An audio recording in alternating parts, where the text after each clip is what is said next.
अरे पाकिस्तान ऐसी जगह है जहाँ पे लोगों को आटा खरीदने का पैसा नहीं होता है, लेकिन साले सब मतलब लोगों को मार गिराने कुछ में। लोग कह रहे हैं कि परमाणु बम गिरा दिया जाए। सही कह रहे हैं, सही कह रहे हैं। परमाणु तो बम फिर फारूक अब्दुल्ला जी ये बोले कि परमाणु बम उधर भी है, क्योंकि यही जाति है कि वो धोखे से ही काम करते हैं।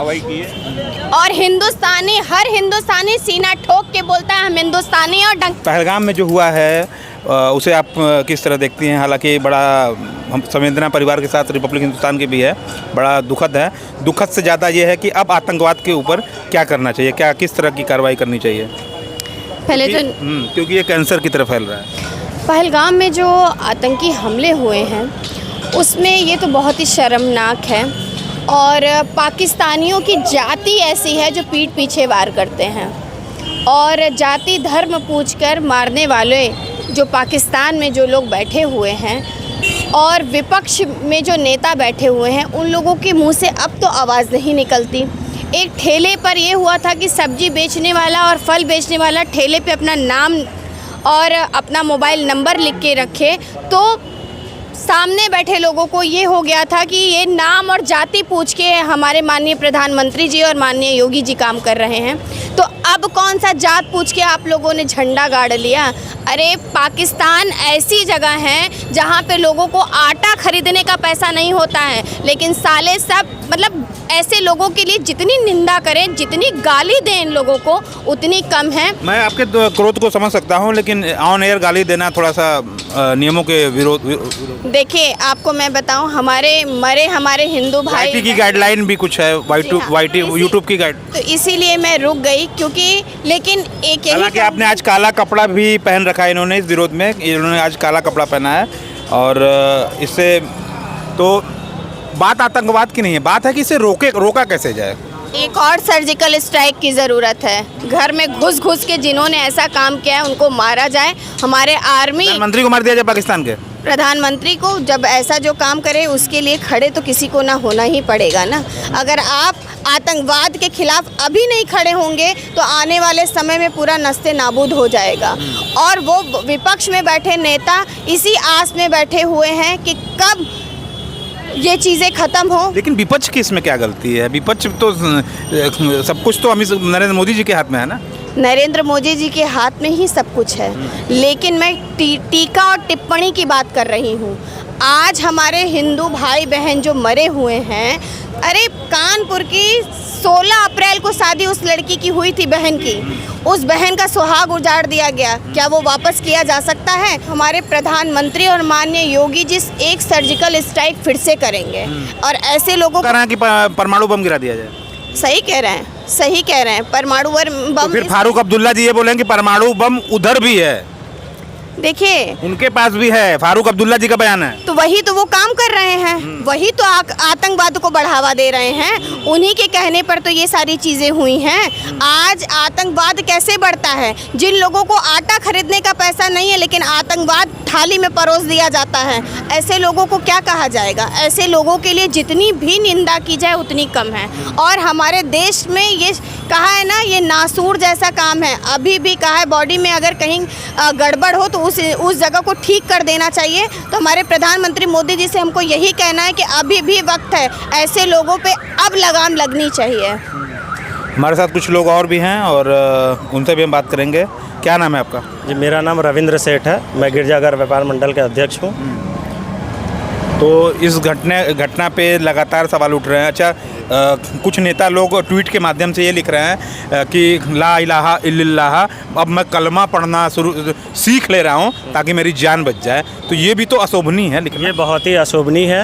अगर ऐसा वो लोग ये पढ़ना चाह रहे तो यहाँ पे भी श्री राम बोलने वाले भी बहुत लोग हैं, तो हम लोग भी श्री राम का नारा लेके हम लोग भी घुस जाते हैं। फिर जो हमारे भाई बहनों को पहलगाम में मारा गया है, क्या वो निर्दयी नहीं है? मतलब आप ये कहना चाहते हैं कि वो हनुमान चालीसा हम भी पूछ के अब मारेंगे, जिसको नहीं आता मार देंगे? तो ये तो गलती है ना। हम लोग भी फिर ऐसे ही पूछे कि हम लोग भी श्री राम बोल करके क्या सबसे मारते फिरे? तो उन्होंने ये जो किया है, पीटना समाधान नहीं है। ये समाधान नहीं है। लेकिन समाधान क्या है? समाधान क्या है? ये जो हो रहा है, अब हम लोग को भी सर्जिकल की ज़रूरत है।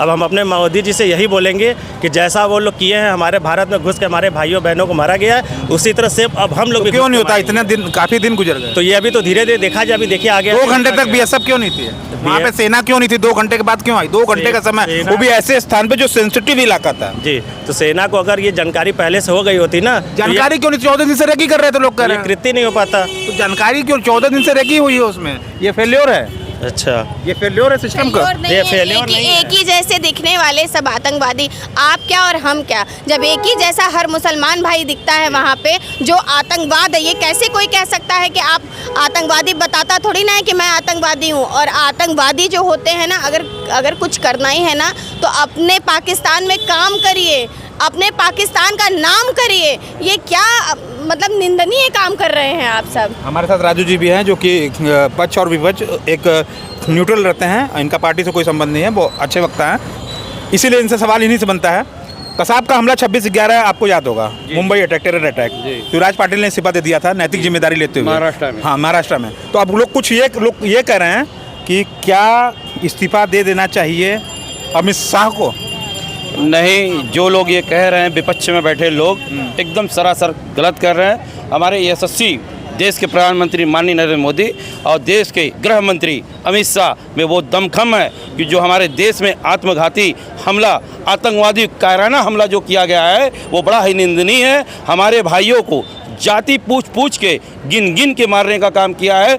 ऐसे उग्रवादियों को हमारी सरकार चुन चुन को और ढूंढ के मारने का काम करेगी। हमारी बीएसएफ हमारे देश की ताकत है, जो कि हमारे देश की सरहद की रक्षा करती है, और जम्मू कश्मीर में इन आतंकवादियों को नस्ते नाबूद करने का काम हमारी सरकार, केंद्र की सरकार करेगी। हिंदू संगठन से भी एक भाई साहब हमारे पास हैं। बांग्लादेश में हिंदुओं के साथ काफ़ी कुछ हुआ, और अब आप देखिए कि पहलगाम में भी हिंदुओं के साथ हुआ। आपका हिंदू संगठन क्या कर रहा है? जी देखिए, हमारा हिंदू संगठन अपना कार्य कर रहा है, लेकिन कितना भी सिर्फ संगठन रोष व्यक्त कर देने से काम होगा? संगठन बना लीजिए, संगठन करने से कुछ नहीं होगा। हिंदू की जान आज प्याज लहसुन समाज की तरह कट रहे हैं, मर रहे हैं। हिंदू को जागरूक होने का समय आ गया है, हिंदुत्व को जागना होगा, संगठन बनाकर जगाना है। हिंदू सोया रह रहा है, इसलिए आज उसका जान इसी तरह चला जाएगा, चाहे वो बांग्लादेश में हो, कलकत्ता में हो, आपके पहलगांव में हो। क्या करना चाहिए हिंदू को? अब देखिए, काम तो हो रहा है, हमारे प्रधानमंत्री जो हैं अपना काम कर रहे हैं, उन्होंने अपना निर्णय ले लिया है और बाकी काम हो रहा है, लेकिन हमें आपस में एकजुट होना पड़ेगा। जब हमारे घर पे हमला होगा ना जिस दिन, उस दिन हमको किसी का इंतज़ार नहीं करना होगा कि हमारे मोदी जी आएंगे, हमारे आएगा नहीं। आपको खुद मजबूती से लड़ना होगा और अपने बदले में एक के बदले 10 सर चाहिए, और उसके लिए हमको एकजुट होना पड़ेगा। न कि अगर इस मोहल्ले में अगर लड़ाई हो गई है तो मेरा काम ये नहीं है कि सलाने के यहाँ लड़ाई हो गया, देखो मुस्लिम चढ़ के मार रहे ना, तुरंत वहाँ पहुँच जाइए, अपना भी सर कटवा दीजिए या तो सर काट लीजिए और एक रहिए। अब इस समय अब आ गया है समय एकजुट होने का। हमारे योगी जी महिलाओं को वहाँ पे ये कहा गया कि जा करके मोदी को बता देना, एक मैसेज कॉन्वे करने के लिए कहा गया, महिलाओं को छोड़ दिया गया। देखिए, आपको मैं ये बताऊं कि ये मैसेज जिसने छोड़ा है हमारे माननीय प्रधानमंत्री तक पहुंचाने के लिए कि जाके प्रधानमंत्री मोदी को बता देना, तो उसके अंदर ये क्षमता नहीं थी। और जिस लेडीज़ को, जिन औरतों को वहाँ छोड़ा गया, ये बोल के छोड़ा गया, तो वो ये भी जान ले कि उनका समय पूरा हो गया है। क्योंकि अगर आप जो काम कर रहे हो, किसी का सुहाग, किसी का बच्चा, किसी के घर का गार्जियन, आपने रत्ती भर भी नहीं सोचा उनको ख़त्म करने से पहले। जैसे आपने वहाँ के लोगों का, जेंट्स का पैंट उतार के आप लोगों ने देखा है कि वो हिंदू है कि मुस्लिम है, महिलाओं से उनकी जात पूछी गई है, उनका धर्म पूछा गया है। वैसे ही हर हिंदू को भी यही करना चाहिए, एकजुट होकर, कि मुसलमानों के घर में जाएं, घुसें और ये बोलें कि आपका धर्म क्या है। क्या धर्म से, क्या जाति से क्या ये चीज़ें होती हैं? भगवान ने सबको एक जैसा बना के भेजा है। अभी भी समय है, आप सब एकजुट होके रहिए। लेकिन हमारे पाकिस्तान के लोगों को ये रत्ती भर भी ये चीज़ें नहीं हैं। सिर्फ आतंकवाद करना, सिर्फ एक हिंदू जो संगठन है उसको तोड़ने का काम करता है। लेकिन ये चीज़ें होने वाली नहीं हैं। हमारा हिंदुत्व जाग चुका था, जाग चुका है और जागता रहेगा। और अगर मुर्शिदाबाद में जो हुआ सुना आपने? जी हाँ, वो भी मैंने सुना है। सुना क्या, देखा है मैंने, क्योंकि पेपर में और वीडियो इतने ज़्यादा वायरल हो रहे थे तो सारी चीज़ें देखा गया है उसमें। तो वहाँ क्या, वहाँ भी तो हिंदुओं के साथ ही हो रहा है। तो हिंदुओं को टारगेट तो किया जा रहा है ना अपने ही देश में। देखिए, ये जो कायराना हरकत जो किए हुए हैं, जो वहाँ के क्या नाम है उग्रवादी, तो इस पे हम कहना चाहते हैं, देखिए चूहे के बिल से निकल के और जाति धर्म पूछ के उनको मारना, तो वो चूहों की मौत बिल से निकाल के मारने का काम हमारी केंद्र सरकार करेगी। और उस पे जो सिंधु जनता जानना चाहती है कब करेगी, कब करेगी? आपको आने वाले 15 दिन के अंदर अंदर हमारी केंद्र की ऑन एयर 15 दिन के अंदर अंदर हमारी केंद्र की सरकार आपके सामने रिजल्ट रहेगा। उन उग्रवादियों को 2 को इनकाउंटर में मारा भी गया है, और जो बाकी बचे हुए हैं चुन चुन के मारने की हमारी केंद्र की सरकार करेगी। कुछ लोग कह रहे हैं कि पाकिस्तान को ही नेस्तनाबूद कर देना चाहिए, ख़त्म कर देना चाहिए। एकदम सही। क्या नाम है आपका भाई साहब? राजेश गुप्ता नाम है। राजेश गुप्ता जी। तो पाकिस्तान को ही ख़त्म कर देना चाहिए, एकदम सोचना ही नहीं है, उनको रोकना नहीं चाहिए। जो भी अगर ऑप्शन आ रहा है सब सपोर्ट कर रहे हैं पूरे 2% हिंदू पाकिस्तान में भी हैं। एकदम। तो 2% हिंदुओं को क्या होगा? वो तो पहले ही गुलाम है, तब न वहाँ है। हिंदू वहाँ के जो गुलाम है तभी वहाँ पे हैं। और उनको जिस तरह से अत्याचार हो रहा है, उनका जीना और मरना दोनों समान है। इसलिए जो अत्याचार कर रहा है उसका पूरा हम लोग सपोर्ट कर रहे हैं। जितने हमारे नेता अधिकारी जितने हैं उनके ऊपर बलिदान के कोई गलबा नहीं जाएगा। अच्छा, ये मानते हैं ना कि आतंकियों का कोई धर्म नहीं होता? एकदम धर्म नहीं होता, उनका एक ही धर्म है, लोगों को मारना। आतंकियों का कोई धर्म नहीं होता, लेकिन पाकिस्तान जो कि आतंकियों को पालता है। पाकिस्तान में अच्छे लोग भी तो सुनने में आया कि कुछ लोग कहते हैं कि अच्छे लोग भी है लेकिन पाकिस्तान में। संरक्षण भी वही देते हैं, पाकिस्तान ही संरक्षण देता है। बॉलीवुड भी तो बुलाता है। राहत फतेह अली खान साहब आते थे और गुलफाम अली आते थे। जब से हमारी केंद्र की सरकार माननीय नरेंद्र मोदी जी बने हैं तब कितने एक्टर आते बात का बता दीजिए। पहले जो कांग्रेस का कार्यकाल होता था तब उन्हें बुलाया जाता था। संकट मोचन मंदिर में मैंने गुलाम अली साहब को सुना है। किस दौर की आप बात करते हैं? काफी समय पहले।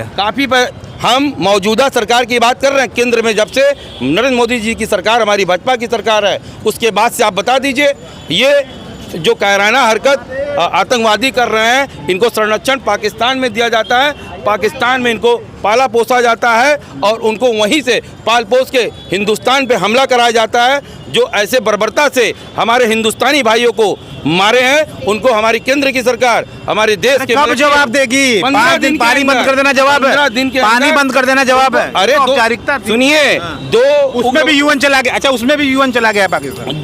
यूएन जाने से क्या होगा? हमारे यूएन जाए, पूरे वर्ल्ड में कहीं भी जाए, यूएन में है, चल रहा है। यूएन में जाने से नहीं होगा। काम डाउन शुरू हो गया है, पाकिस्तानियों का काम डाउन शुरू हो गया है। आतंकवाद को खत्म कैसे किया जाए?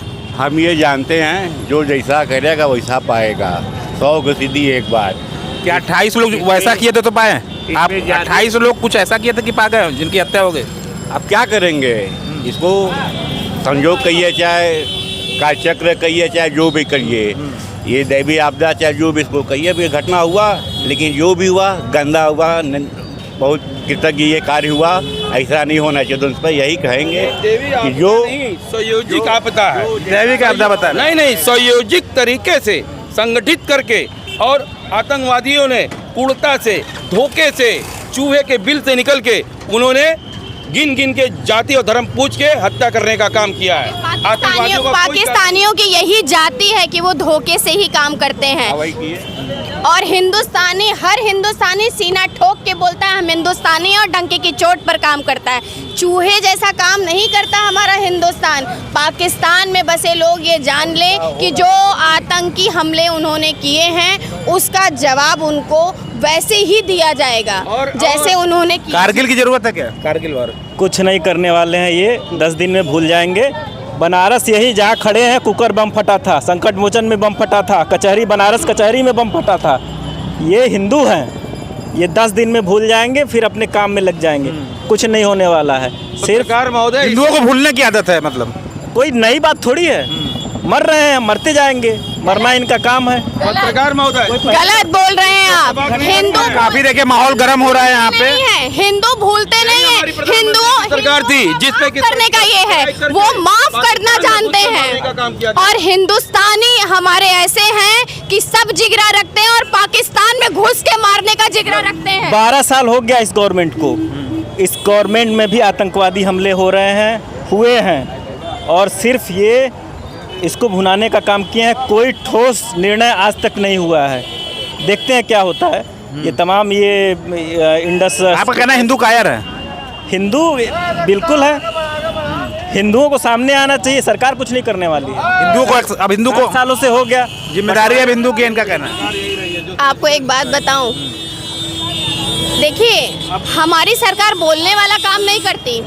हिंदुओं को सामने आना चाहिए, सरकार कुछ नहीं करने वाली है। हिंदू को 8 सालों से हो गया, जिम्मेदारी है हिंदू की, इनका कहना है। आपको एक बात बताऊं, देखिए हमारी सरकार बोलने वाला काम नहीं करती, करने वाला काम करती है। और जहाँ ये बात कर रहे हैं, सिर्फ इनको इतना ही मैं बता दूं कि बोलने से नहीं होगा, हिंदू हिंदू चिल्लाने से नहीं होगा। हमारे भाई इतने इकट्ठे हैं जो सिर्फ ये जान ले कि हिंदू की ताकत ऐसे है, और ऐसे तो आतंकवादी चाहे जैसे हो उनको घुस के मारने का जिगरा रखती है। और आप बात कर रहे हैं भूलने की, तो आपको ये मैं बता दूं, हिंदुस्तानियों का सबसे बड़ा आदत कह लीजिए, व्यवहार कह लीजिए, वो क्या ना बनाने और जोड़ने पे बिलीव रखते हैं, चीज़ें भूलते नहीं हैं। और आने वाले 15 दिन में हमारी ही सरकार ये बताएगी कि उन्होंने जो बोला है वो किया है।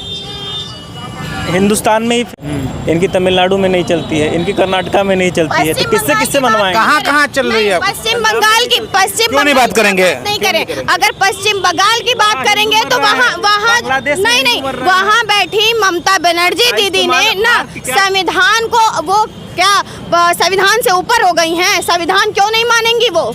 वहाँ पर क्या 4 विवाह करने वाले भोगी नहीं होते हैं? 4 जो मुसलमान हैं जो हलाला करते हैं वो भोगी नहीं होते हैं? उन्होंने भोगी शब्द इस्तेमाल कैसे कर लिया? पहले वो अपनी सरकार और अपनी जगह पर ध्यान दे, वो दूसरे के बीच में टांग अड़ाना। ये योगी जी की बात कर रही हैं कि योगी जी को ममता बनर्जी ने भोगी कह दिया था, एक स्टेटमेंट। ममता बनर्जी की चुनी हुई गवर्नमेंट है जो 20 सालों से 15-20 सालों से वहाँ पे है, ठीक है, तो योगी जी उसको चैलेंज नहीं कर सकते हैं। वो फेलियर हैं, वो फेलियर हैं, वो पूरी 100% फेलियर। इसमें नए हैं, उनसे उनका स्टेट नहीं संभाला जाता, वो 100% फेलियर है। अगर उनका स्टेट संभाल लिया जाएगा ना तो बंगाल की आज ये दशा नहीं होती। बंगाल आज पायदान पे है। आप आर्ट के मामले में देख लीजिए, इंडस्ट्रीज के मामले में देख लीजिए। एक समय बांग्लादेश था, लेकिन आज मान लीजिए आज वो पायदान पे है। उसका सिर्फ और सिर्फ ममता बनर्जी के कारण है। 12 साल हो गए, रोहिंग्या आके असम में आधा बस गए हैं, दिल्ली में बस रहे हैं, बनारस में रोहिंग्या हैं। ये किसी को भगाने वाले नहीं हैं, ये सब सिर्फ दिखाने वाले हैं। रोहिंग्या दिल्ली में चिल्लाएंगे, कुछ नहीं, नाम पे वोट ले रहे हैं। ये बताइए, NRC हुआ, CA हुआ, कुछ हुआ उसमें? अरे तो मुसलमानों की वोट की राजनीति तो हमारी ममता बनर्जी भी कर रही हैं। वो तो सिर्फ वोट बैंक की ही राजनीति करती हैं। वो हमारे विपक्ष के जितने लोग हैं वो क्या करते हैं? सिर्फ वोट बैंक की ही राजनीति करते हैं। आप उतर जाइए जमीन पे, उतर के किसने काम किया? नरेंद्र मोदी ने काम किया है। हमारा पूरा बनारस एकजुट होके एक ही भाषा बोलेगा। आज यहाँ बनारस के आप 3 तलाक की बात कर लीजिए, चाहे किसी भी हमारे सरकारी जो राशन आते हैं वो हिंदुओं से ज़्यादा मुसलमान लेते हैं। आप कहाँ की बात कर रहे हैं? आप पहले हिंदुओं की एकता की बात करेंगे। ये उनकी बुद्धिमानी है। एकता ये दिख रही होगी आपको। ये बुद्धिमानी हमारी एकता है, बुद्धिमानी नहीं है। बुद्धिमानी इसको नहीं कहते हैं कि मुफ्त का राशन मिल रहा है सरकार द्वारा तो हम लाइन लगा के ले लिए, और वोट देने की बात आई तो हम ममता बनर्जी को और विपक्ष में बैठे नेता की हम तरफदारी करेंगे। जिसका नमक खा रहे हो उसकी नमक हलाली मत करो, उसके बारे में बात करो और सही बोलो। कांग्रेस गवर्नमेंट ने भी बहुत ज़्यादा दिया है इस देश को। मनरेगा दिया है। ये जो योजना है कुछ नहीं दिया है। कांग्रेस ने सिर्फ की योजना लड़ाई कराया है। कांग्रेस का ही देन है। ना ना कांग्रेस ने कुछ नहीं दिया है, सिर्फ और सिर्फ लड़ाई कराया है, भाई भाई को अलग कराया है, हिंदू और मुसलमान को बांटने का काम किया है, जातिवाद किया है, एकता का काम नहीं किया है। एकता का सिर्फ काम हमारे नरेंद्र मोदी जी, माननीय मुख्यमंत्री योगी आदित्यनाथ जी कर रहे हैं, जो हिंदू संगठन की बात करते हैं। चलिए पहलगाम जा करके आप एक मैसेज दीजिए आतंकियों को कि हम डरे नहीं हैं, हम डरे नहीं हैं। और पहलगाम जा करके एक मैसेज दीजिए कि हम डरे नहीं हैं, और वहाँ पे आप जाके दिखा। कौन डरता है? लोग जा रहे हैं, लोग जा करके कह रहे हैं कि मैं डरी नहीं हूँ। तो कौन कह रहा है? किसी हिंदुस्तानी भाइयों को डरने की जरूरत नहीं है और ना बहनों को। अरे मरना और जीना तो ऊपर से लिख कर आता है, और अगर मरना ही है तो ऐसे लोगों को मार के मरो और अपने देश का नाम रोशन करके जाओ। नमस्कार।